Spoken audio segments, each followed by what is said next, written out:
Hi everyone, this is a tutorial on how to use icons effectively in PowerPoint.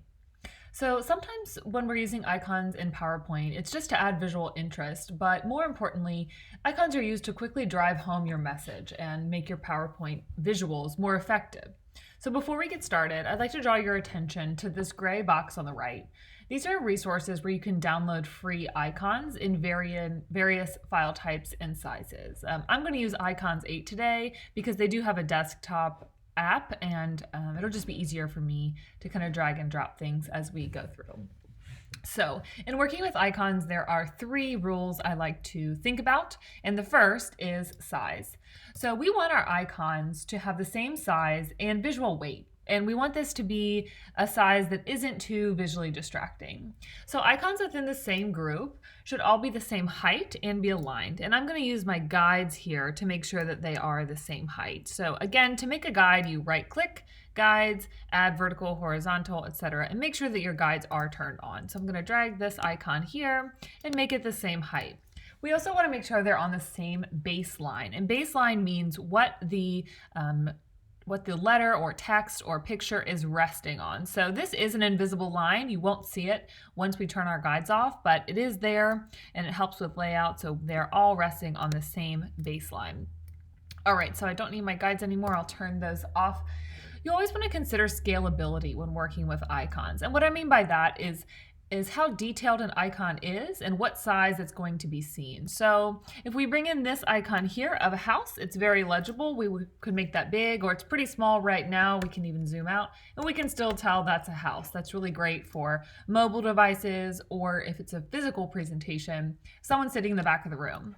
Let's bring in a different icon of a house. So right now you can kind of tell that's a house, but it's getting a little iffy. If we back up any further, it's just too detailed. So this is an example of an icon that is not very scalable. So again, be sure that your height and baseline are in order and that the icons you choose are scalable. So if they get bigger or smaller, they're still legible. The next thing we think about is style.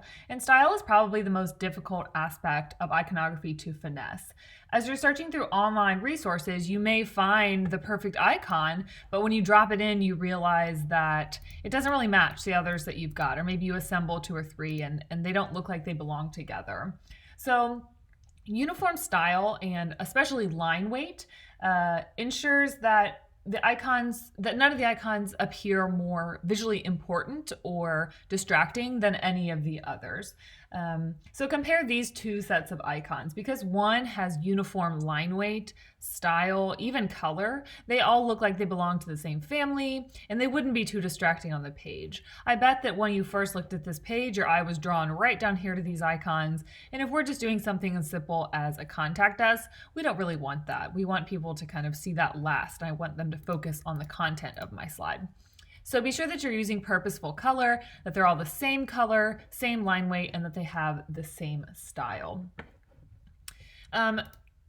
Let's look at this one. So another example of purposeful color is using color to add meaning. So in the first example, they were all the same color, but here you can see I'm using icons of 2 different colors. And this is to help communicate a positive or negative reinforcement. So let's say I'm trying to convince my friend that she should build her own business website. So as you can see, I've used green here to give positive visual weight to the DIY section, and that I'm saying, hey, it may not be that great of an idea to use a freelancer. You might save some time, but look at all these great benefits that you have if you build it yourself.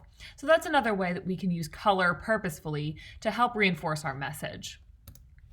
The last thing I want to talk about is labeling. You should always label your icons. Even if it's an icon that's been used before, don't assume that your audience remembers the text from 2 or 3 pages ago. Imagine if you saw this and all of these were gone. You would think, what in the world is this person with an arrow in their head doing? You might not remember that that is indicative of knowledge. So remember that the purpose of icons is to help communicate your message as quickly as possible, to make sure that if people don't even read, that they get 1 or 2 words in, that they still have the message. Another way to make sure we do this is to stick with familiar icons and familiar visual tropes. So don't feel like you need to reinvent the wheel. Also, another rule of thumb is that close enough is good enough. People sometimes spend so much time making sure that their icon includes all of the details or all of the aspects of the sentence it's trying to modify. But remember, icons are just there to help people recognize and remember. So remember when we went back here and we had our house that was too detailed, we don't want to add in too many details to our icons. We just need that primary message, and close enough is good enough. All right, so those are my three favorite rules when working with icons. So if that is all you needed today, you can kind of exit the video, but I am at this point going to go into a kind of real life example and kind of talk you through my thought process in a recent slide. So this is the slide or content that was given to me by a coworker. So they are trying to communicate that our company is partnering with different resources to help address social determinants of health. So these are things that people need in order to live healthy lifestyles. So the first thing I'm going to do is remove bullets. I always try to avoid bullets no matter what. Bullets are for grocery lists and I don't know, other things, I guess, that are similar to grocery lists in importance, but not for messages. So I'm going to go ahead and replace those bullets with icons. As you can see, this is already more visually interesting because I increased the size of the type. It fills the page more, and you can almost go straight down this list and read the first word from each line and understand what those resources are. So this is already more visually effective. Next, I'm going to go in and go with that purposeful color. So I'm going to create a color connection here by putting that kind of circle box behind the icons, again, drawing them out even more, and then highlighting that keyword, that key label from the text. Again, just making it a quick read and really improving the visual interest of the page. So the next thing I'm going to do is move into page layout. How can I change the layout of this page so that it not only uses more of the page real estate, but is more visually engaging and something that people can kind of rest on while a speaker is talking? So what I'm going to do, I'm going to take that title straight out of the left-hand corner. People always want to keep it there. Drop it right in the middle. This is what we're talking about. So the main message, put it right in the middle, right in people's faces. And then I've arranged the 6 icons or 6 resources around in a circle. I've added a little organic shape in the background to help show that this is a human interaction. These bubbles make it look less serious. It's a little bit more exciting, and there's some movement going on. And so let's think about that purposeful color. Let's say that we have talked about how we are now partnering with all these resources, but that 2 specific categories are really lacking. They're falling behind the others. And so this is where we could transition and use color to show, hey, this is where we need to focus. We need some housing support. We need more resources for grief counseling.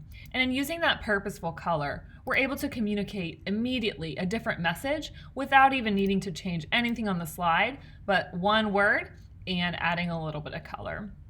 So again, we went from this to this and can show how we can even add additional slides and additional messages with minimal effort.